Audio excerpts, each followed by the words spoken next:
Assalamualaikum warahmatullahi wabarakatuh. Para pemirsa dimanapun Anda berada, dikisahkan bahwasanya suatu ketika datang seorang ibu yang barusan ditinggal mati oleh anaknya kepada Imam Hasan Al-Basri. Ibu tersebut mengadukan nasibnya, "Wahai Imam Hasan Al-Basri, bagaimana nasibku?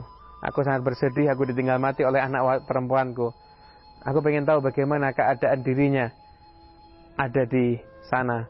Apakah dia dalam keadaan penuh nikmat atau dia dalam keadaan disiksa?" Imam Hasan Al-Basri mengatakan, "Wahai ibu, akan aku usahakan, aku akan berdoa minta kepada Allah supaya malam hari ini aku bisa mimpi bertemu dengan anakmu dan aku bisa menyaksikan bagaimana keadaannya." Setelah itu, Imam Hasan Al-Basri di malam harinya bermimpi dan menyaksikan bahwasanya anak tersebut berada dalam keadaan yang penuh dengan api, pakai baju dari api, rambutnya pun juga terjurai, di situ banyak apinya, sekitarnya pun banyak apinya. Maka dari apa yang beliau lihat, beliau menyimpulkan bahwasanya keadaan anak tersebut di akhirat bukanlah keadaan yang mengenakan atau yang menyenangkan. Keesokan harinya ibu tersebut datang lagi, "Wahai Imam, sudahkah engkau bermimpi bertemu dengan anakku?" Beliau menjawab, "Sudah. Anakmu berada dalam keadaan yang tidak mengenakan, penuh dengan api di sekelilingnya, bahkan memakai baju dari api." Ibu tersebut bersedih dan menangis. Beliau mengatakan, "Wahai Imam, tolong doakan anakku semoga dia mendapatkan barokah dari Allah Subhanahu wa taala." Dan setelah itu di malam harinya ibu itu bermimpi menyaksikan anaknya dalam keadaan penuh nikmat, dalam keadaan penuh dengan cahaya.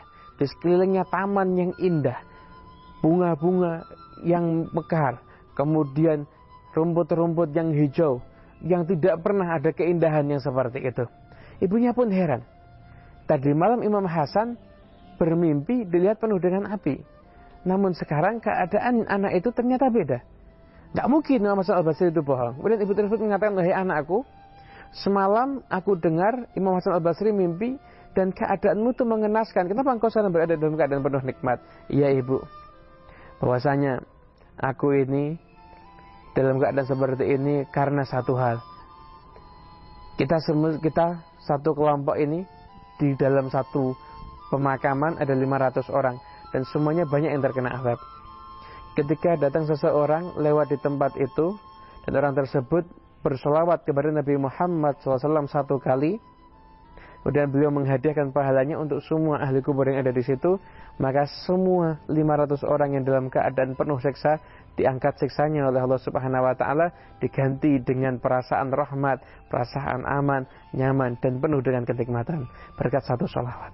Oleh karena itu, betapa pentingnya kita bersolawat kepada Nabi Muhammad SAW. Makanya rugi seorang muslim jika dalam hari-harinya lisannya tidak basah untuk bersolawat kepada Nabi Muhammad SAW.